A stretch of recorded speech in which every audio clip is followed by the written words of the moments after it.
우리가 5월을 가정의 달이라고 이야기를 합니다. 어린이날, 어버이날, 스승의 날, 또 부부의 날까지 가정과 관련된 그런 기념일들이 참 많이 만들어져 있는, 또 그래서 가정이라고 하는 것에 대한 소중함이 어떤 것인지를 우리에게 말하고 있는 것이겠죠. 그러나 우리 가정이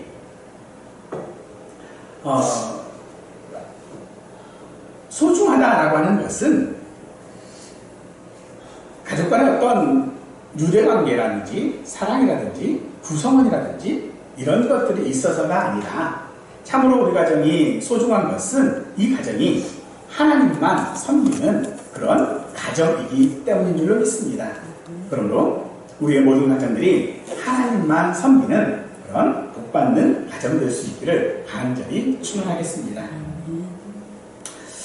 하지만 모든 가정들이 다 행복하다라고 생각하지는 않습니다. 모든 가족의 구성원들이 다 소중하다라고 생각하는 것은 또 아닐 것입니다. 그런 것에 대한 대부분의 판단 기준은 어떤 삶을 살았느냐라고 하는 것이겠죠. 부모가 어떤 삶을 자녀들에게 알려주었는지, 또 자녀가 부모에게 어떤 자녀로 살아왔는지, 우리는 그것들을 가지고 실패했다 혹은 성공했다라고도 이야기를 합니다. 어떤 삶이 실패한 삶일까요? 스티브 잡스라고 하는 사람은 3번 실패를 했다고 합니다. 대학에서 중퇴했고, 애플사를 만들었지만 자기가 만든 그 애플사의 CEO의 자리에서 쫓겨나기도 했고요.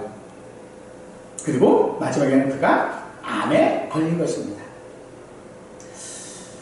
그의 삶을 바라보면 누가 봐도 그의 삶은 실패한 삶이었던 것 같습니다. 그런데 정작 그 자신은요, 행복했다라고 말합니다.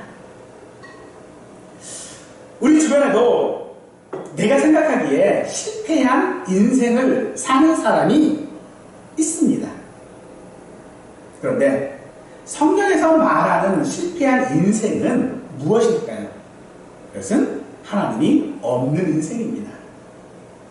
세속적으로 성공했느냐 실패했느냐 어떻게 사느냐에 실패와 성공이 달려져 있는 것이 아니라, 혹시 세상에서 성공하고 또 세상에서 잘 살고 세상에서 행복하다라고 할지라도 그런 사람이라도 하나님이 그의 인생에 없다면 그는 한 번밖에 못 사는 삶에 실패한 것이다라고 말합니다.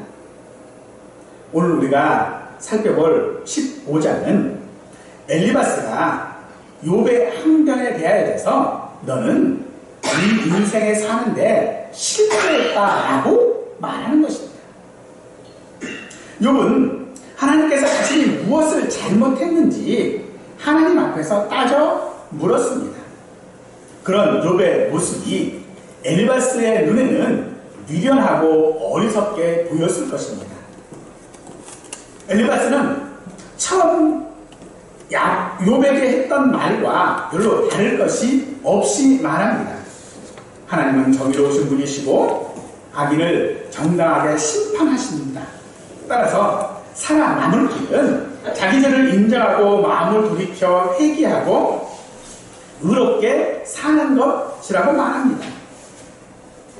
전에 엘리바스는 같은 말을 할 때에 욥을 걱정하고 그가 참으로 회복되기를 바라는 마음에서 이야기했습니다만, 이번에는 욥을 같은 말을 하는데 욥을 비난합니다.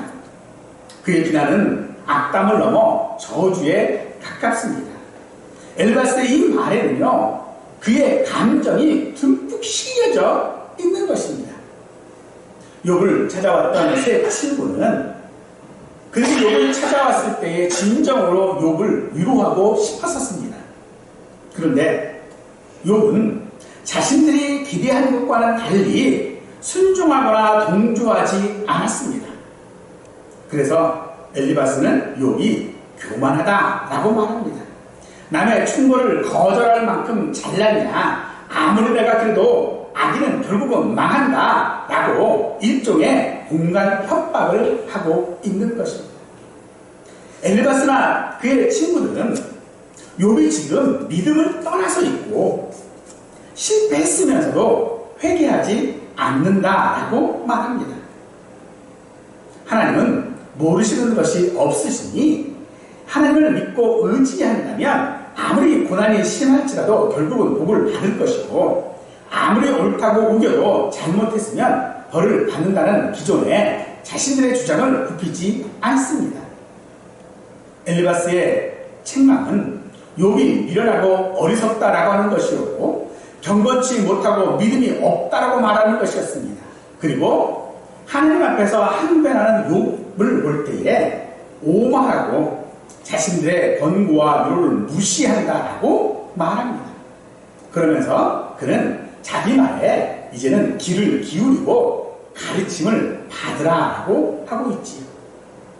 엘리바스가 욥에게 가르치고 싶은 것은 무엇입니까? 바로 인과응보입니다. 욥이 왜 그런 가르침을 하고 또 욥을 진정으로 위로하고 싶은 세 친구들의 권면을 거부하고 있을 것일까요? 이 세 친구들의 말은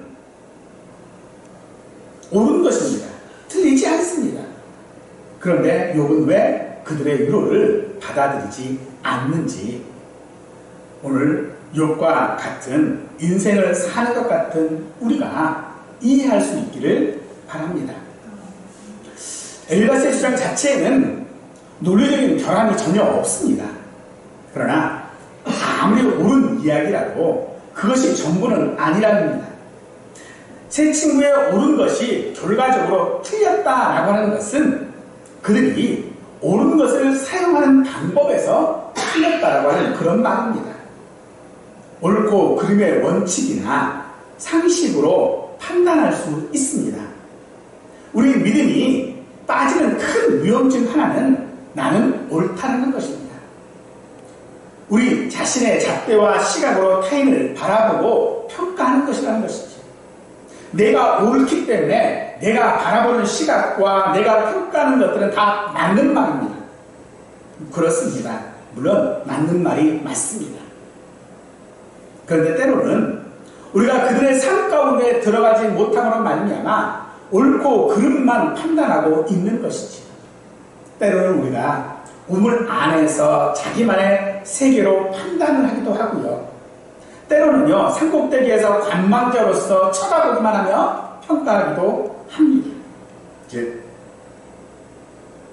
내가 평가하고 내가 말하는 모든 것에 대해서 그 삶의 치열한 현장 속으로 가지 않고 그들의 삶과 함께하지 않기 때문에 아무리 논리적인 결함이 없는 충고라 할지라도 그것이 전혀 위로가 되지 못하고 받아들이지 못하게 되어진다는 것입니다.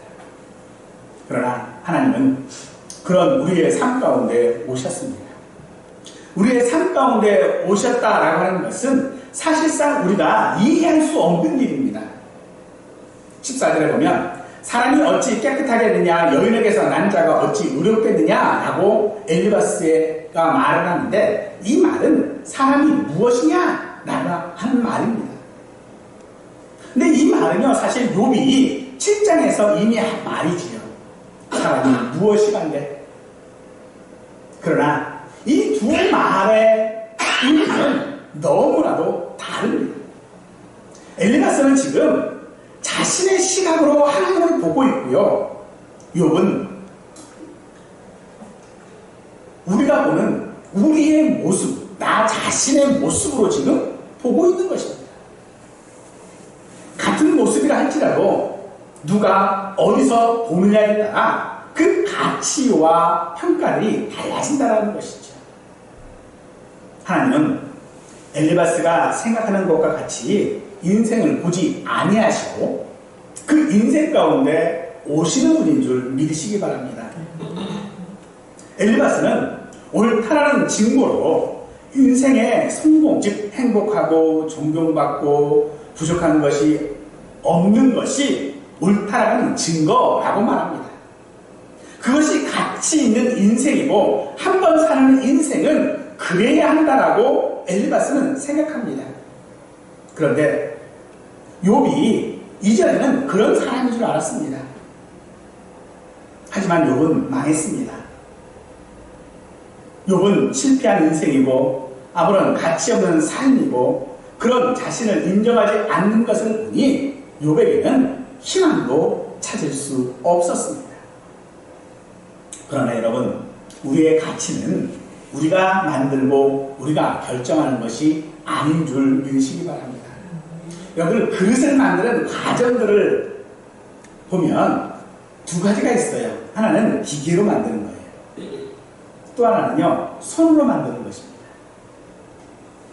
그런데 그 두 그릇이 별로 그렇게 차이가 없어요.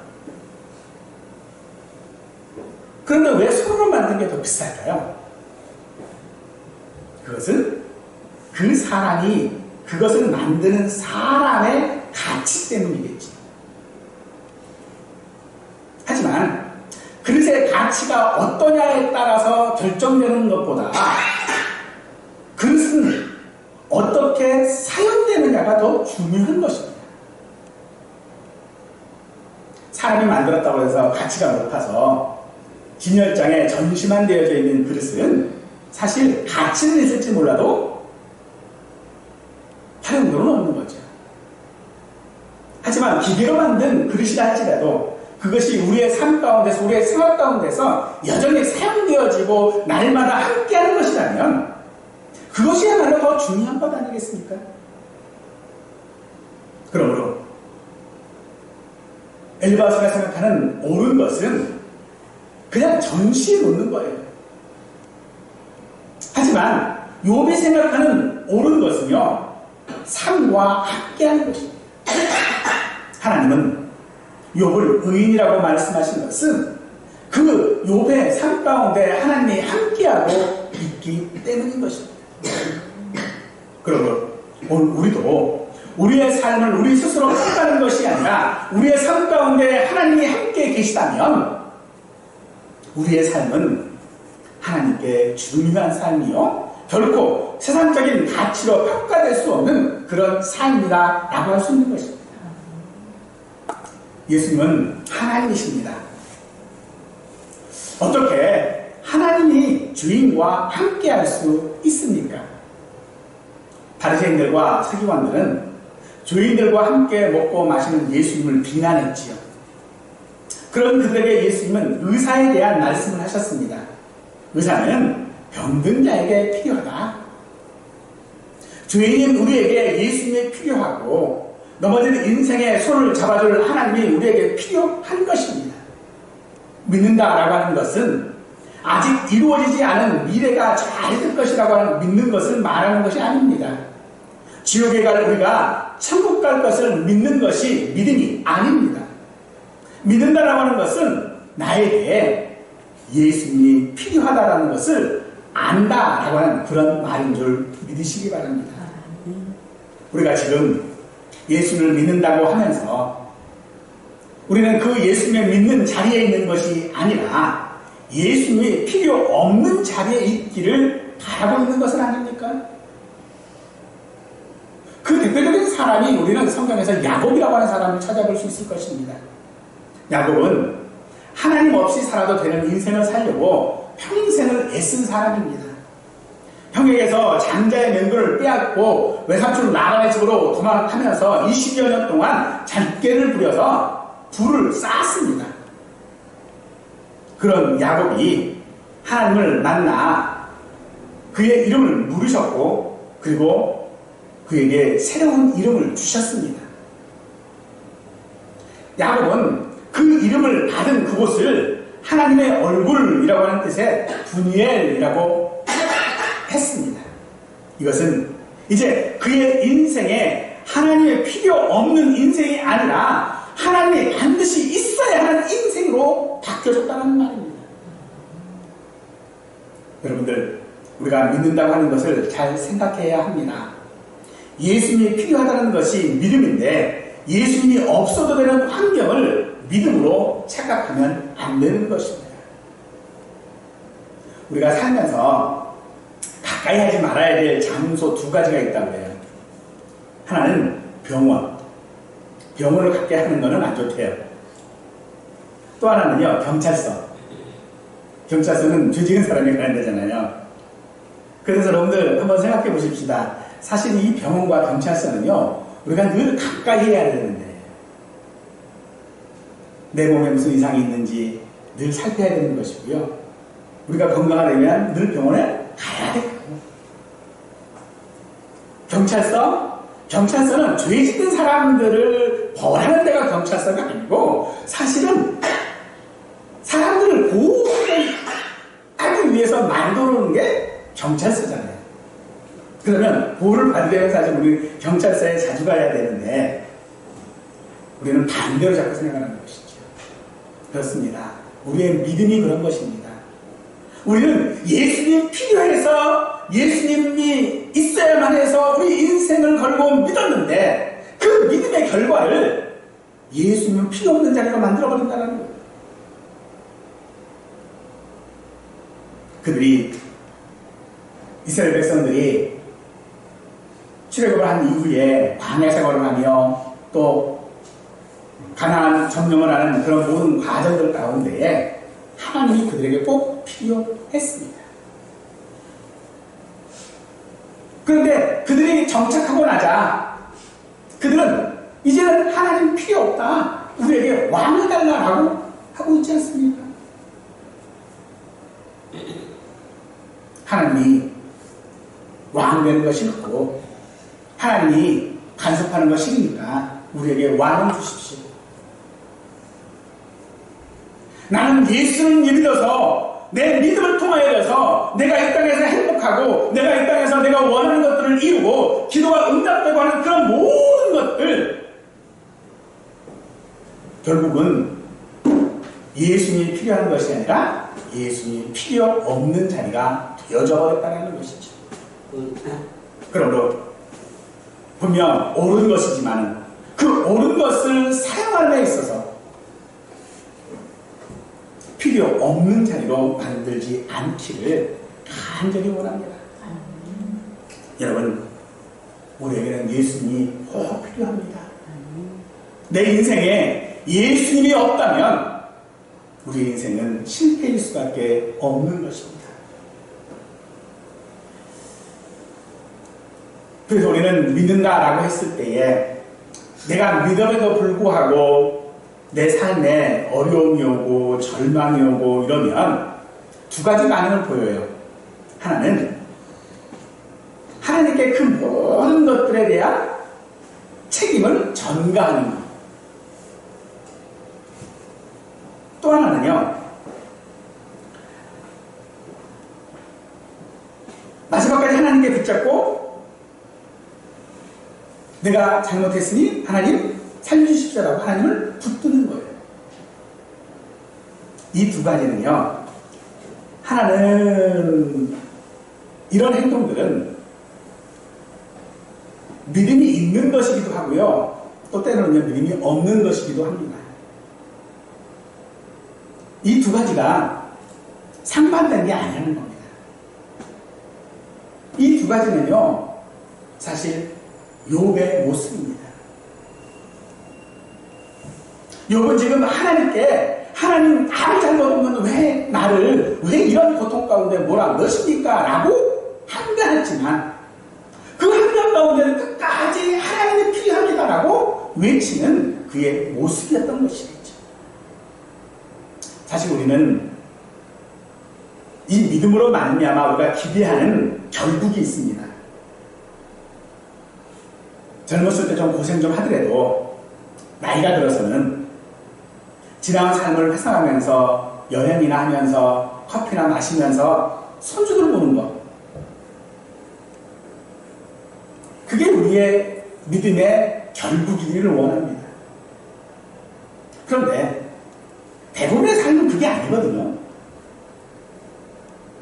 제가 처음 이 사역자의 길을 선택하겠다고 결심했을 때에 저는 이 길이 고생길이라고 하는 것을 잘 알았습니다. 그런데 그 고생길 끝에는 분명 행복하리라고 하는 그런 기대를 가지고 있었습니다. 처음 교회를 개척할 때 저는 죽을 각오를 했습니다. 그리고 그 결심 끝에는요, 제가 큰 교회를 이룰 것이다라고 하는 것을 의심하지 않았습니다. 그런데 지금도 고생길이고요. 지금도 우리 교회는 작은 교회일 뿐입니다. 그럼 나 자신들을 볼 때에 목회에 실패했나? 사역자의 길을 가는 것에 실패했나? 생각하기도 합니다. 그래서 하나님께 부르짖기도 했습니다. 이것으로 인하여져서 또 몸이 아프기도 했지요. 하지만 이것이 곧 내 삶 가운데서 예수님이 필요하다라고 하는 것을 더욱 깨닫는 그런 은혜였습니다. 우리는 경기에 패배한 선수들을 향하여져서 밥 먹고 그것도 못하냐고 비난합니다. 맞는 말이기도 하지만 그건 틀린 말입니다. 저는 운동을 잘 못해요. 그래도 운동을 해야 된다라고 해서 테니스하고 탁구를 좀 하고 있는데 몇 년째 해도요 실력이 안 늘어요.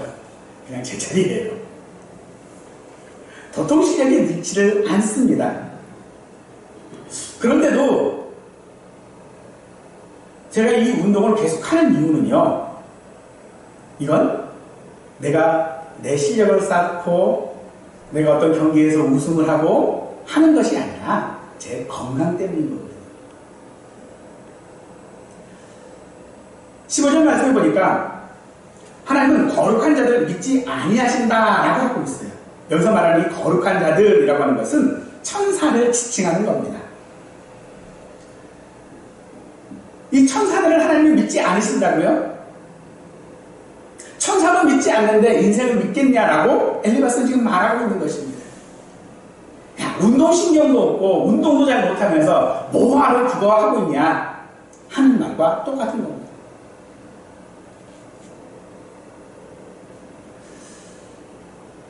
운동신경이 없다. 사실 운동신경이 없는 게 아니라요, 승부욕이 없는 겁니다. 승부욕이 있는 사람은요 어떻게든 간에 해요. 근데 승부욕이 없으면요, 저도 그만, 이래도 그만, 뭐 실력이 있어도 그만, 그래요. 왜요?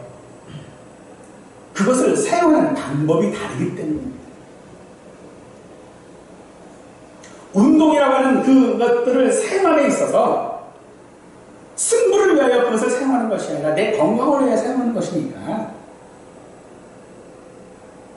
그게 어떻게 되든 상관이 없는 거예요.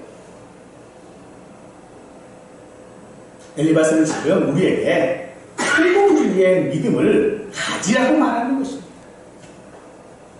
하나님은 우리를 분명히 축복하시는 그런 분이기 때문에 축복하지 않는다면 그건 하나님 아니고 하나님을 섬길 필요도 없다라고 지금 하는 것입니다. 이것은 마치 우리가 믿음으로 말미암아 구원 받는데 구원 받았으면 그것으로 끝이다, 이 이야기를 지금 하고 있는 것입니다. 구원받았다고 믿는다고 할 수 있는 것은 아닙니다. 구원은 믿음의 시작이기 때문이죠. 구원받았다는 것으로 우리의 인생이 다 산 게 아니라는 것입니다. 우리는 구원받음을 시점으로 해서 우리의 인생을 시작하는 것입니다. 지금까지는 하나님 없는 인생을 살았다면 구원으로 인하여져서 이제는 하나님이 있는 인생을 사는 것입니다. 우리는 그 인생 가운데서 하나님 앞에 불평합니다. 이스라엘 백성들이 애굽에서 나오고 광야 생활을 하고 또 가나안 땅에 정착하고는 그런 과정 속에서 이스라엘이 언제 한번 하나님 앞에 순종하고 나간 적이 있던가요? 그들은 끊임없이 불평했습니다. 오죽했으면 모세가 그들의 불평에 짜증을 냈을까. 그런데 결국은 그 짜증으로 인해서 모세는 가나안에 들어가지 못해요.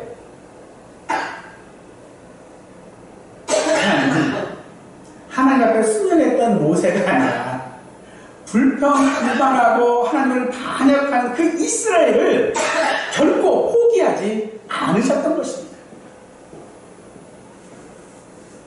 그것이 바로 하나님이 함께 하시는 손길인 줄 믿으시기 바랍니다. 우리의 잘잘못을 넘어서 하나님께서 오늘 또 일하심으로 말미암아 우리가 살고 있는 것입니다.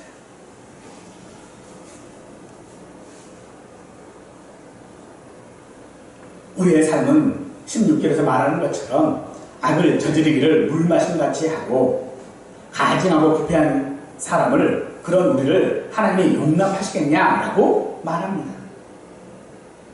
하지만요, 하나님은 그런 우리를 용납하시는 하나님이신 줄 믿으시기 바랍니다.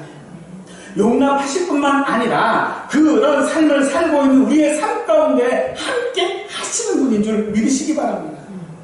엘바스의 말처럼요, 사람이 고난을 받는 것은 정당한 일이고 오히려 고난받지 않는 것이 이상한 일일지 모르겠지만 우리가 생각하기에 부당한 그런 고난이라 할지라도 알고 보면 그것이 하나님의 정당하신 심판이라 할지라도 그것이 하나님이 하시는 일, 즉 하나님이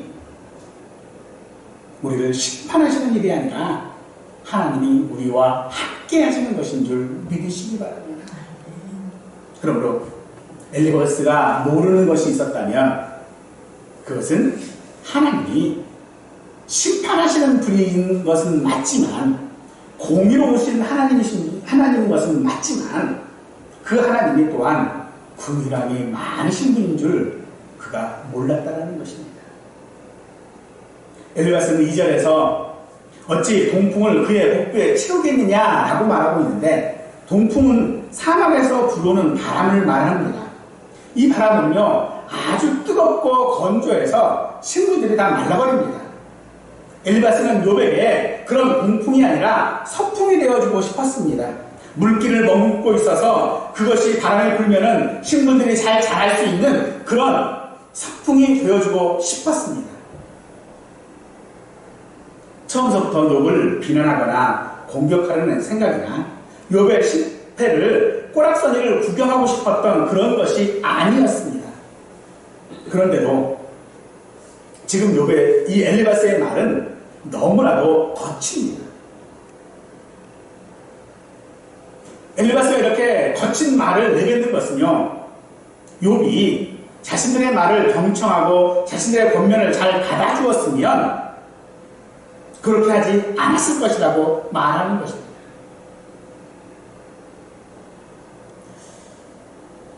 하지만 욥이 바라보는 하나님과 엘리바스가 바라보는 하나님은 너무나도 달랐습니다. 다윗이 사울 왕의 그 추격을 피하지요. 추격을 피해서 도망다니고 있을 때에 다윗과 함께한 사람들이 한 400여 명 정도가 이렇게 됐었어요. 근데 이들이 다니려면 사실 먹을 게 필요하죠. 또 400여 명이 다니니까 그게 몰래 다닐 수도 없어요. 그런데 그런 가운데 사람의 어떤 사람들은 다윗을 도와주는 사람도 있었고요. 어떤 사람은 친구하는 사람도 있었어요. 사울에게 알려주는 거죠. 다윗이 여기 있다. 그런 중에 나발이라고 하는 사람이 있었는데 이 나발은요 양이 굉장히 많은 부자였어요. 그런데 그 양들을 지킬 때에 이 양들은 도적대라든지 또 늑대라든지 뭐 짐승이라든지 이런 것들에 대한 공격들이 많이 있거든요. 근데 그것들을 다윗의 부하들이 지켜줬어요. 울타리가 되어줬어요. 그럴 때에 이 나발이 양털을 깎는다라는 얘기를 다윗이 듣게 돼서, 양털을 깎는다라는 것은 잔치를 한다는 얘기거든요. 어떤 결실을 맺는다는 얘기예요. 그때 다윗이 사람들을 보내서 이 나발에게 자기 식구들이 먹을 수 있는 음식을 좀 달라라고 얘기를 한 거예요. 그랬더니 이 나발이 그걸 무시합니다. 다윗을 무시하죠. 그리고 거절을 합니다. 도대체 다윗이 누구냐? 다윗이 뭔데 나한테 그러느냐? 라고 무시를 하죠. 나발은 다윗이 누구인지를 몰랐을까요? 분명 나발은 모르지 않습니다. 아닙니다. 그 이야기에 다윗이 화를 내죠. 그리고 자기를 들고 당장 나발을 죽이겠다고 쫓아갑니다. 나발은 왜 다윗을 무시했고 다윗은 왜 화가 났을까요? 바로 그들 모두가 다 실패라고 하는 것 때문에 그렇습니다. 나발은 다윗이 실패자라고 생각을 했습니다. 실패한 삶을 살았다라고 생각한 것이죠. 실패자에게 무엇을 주는 건 아무런 이익이 없는 거지. 다윗 자신도 마찬가지입니다. 다윗 자신도 실패한 자기 인생을 무시하는 나발이 미울 수밖에 없는 것입니다. 자기 자신도 이미 도망치고 있는 상황에서 이리 쫓기고 저리 쫓기고 하는 그런 상황에서 자기의 보호를 받았던 한 사람이 자기를 무시하니 화가 날 수밖에 없는 것이지. 그러나 결코 다윗은 실패자가 아니었습니다. 그와 하나님이 함께 하셨습니다. 그것을 아비가일이 쫓아와서 다윗에게 알려주지. 당신은 실패한 사람이 아닙니다. 당신은 이스라엘의 왕이 될 사람 아닙니까? 하나님께서 당신을 이스라엘의 왕이라고 하지 않았습니까? 그러니 하나님이 함께하고 있는 당신이 어찌 실패자로 화를 내고 있습니까? 라고 말하는 것입니다. 지금 욥은 하나님과 함께하고 있습니다. 따라서 그의 인생은 실패자가 아니라는 것입니다. 욥의 친구들은 욥을 위로하고자 했습니다.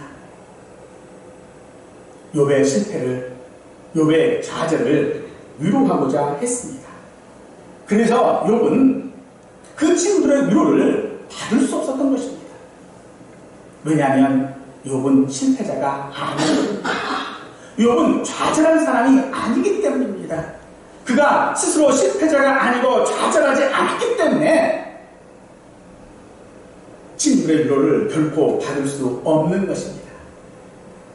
사실 우리가 믿음으로 산다라고 하는 것이 어떻게 사는 것인지 사실 잘 모르는 경우가 더 많습니다.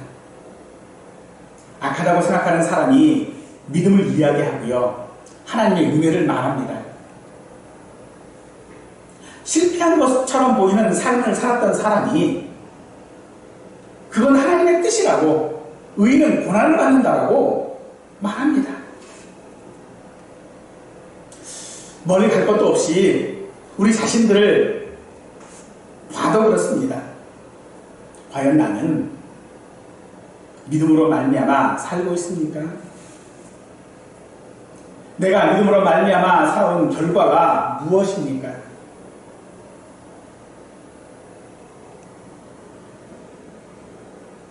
그것이 실패라고 생각하십니까?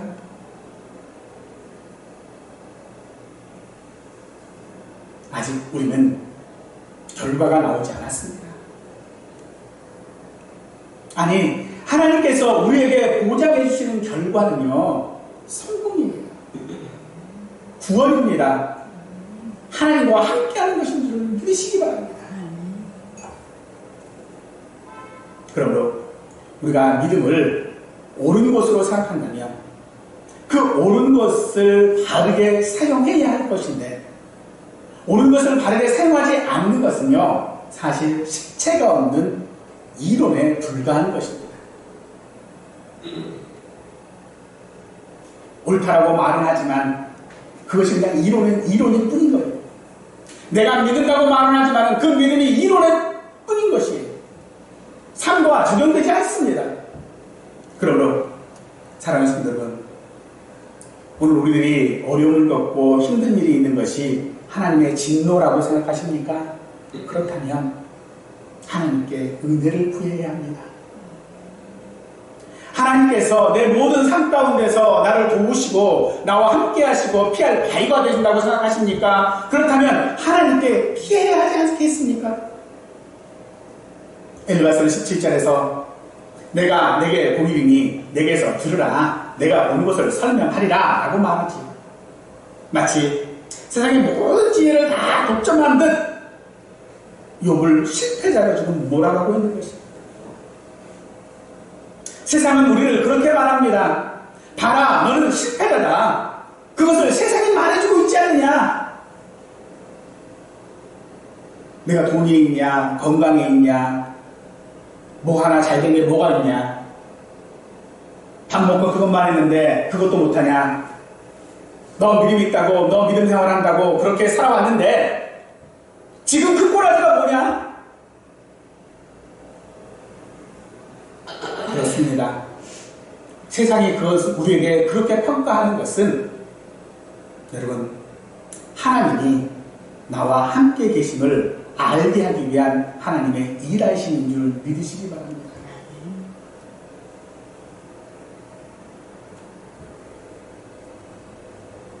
믿음은 우리가 노력해서 얻은 것이 아니지 않습니까?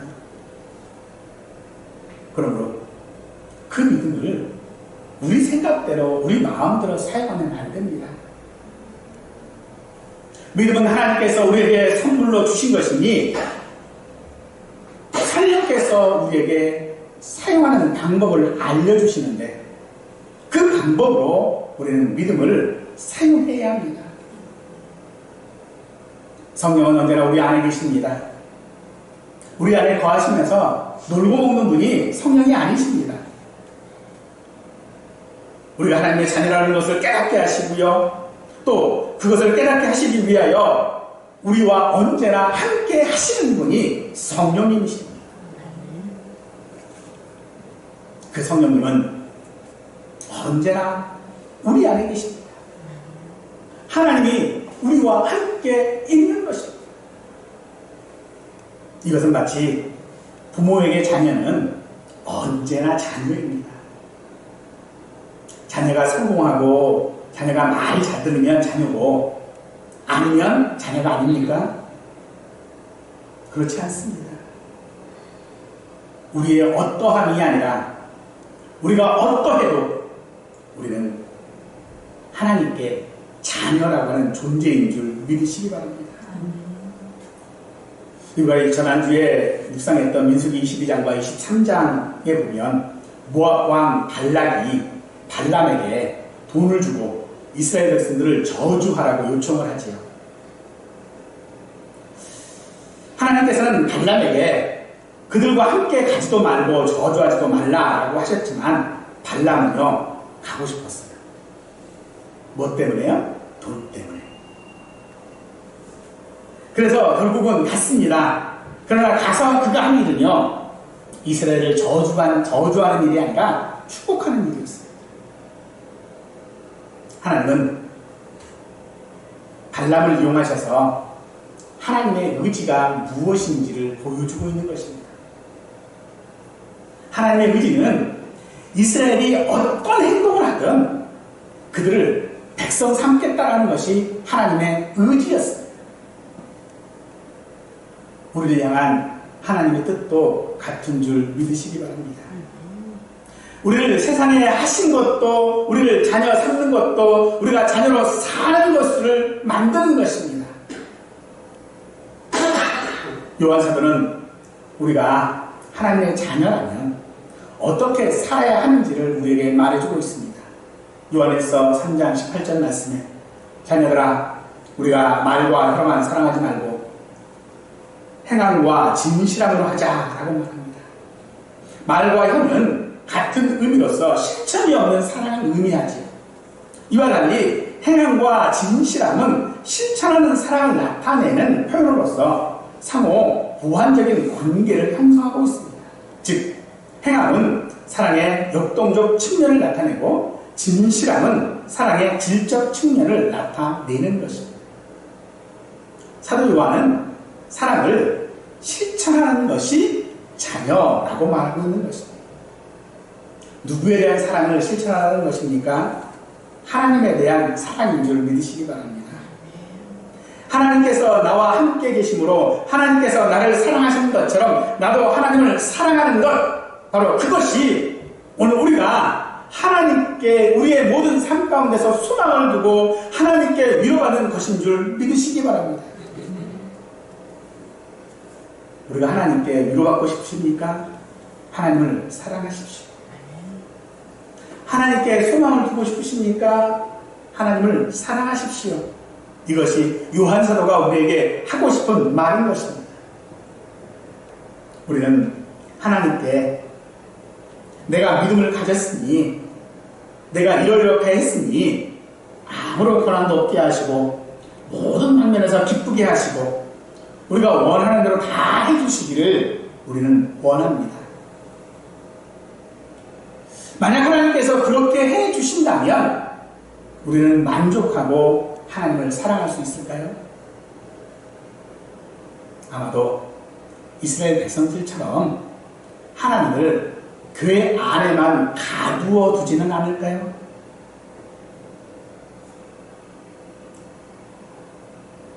이제는 나도 다 컸으니까 좀 그만 잔소리 하십시오 라고 하지 않을까요?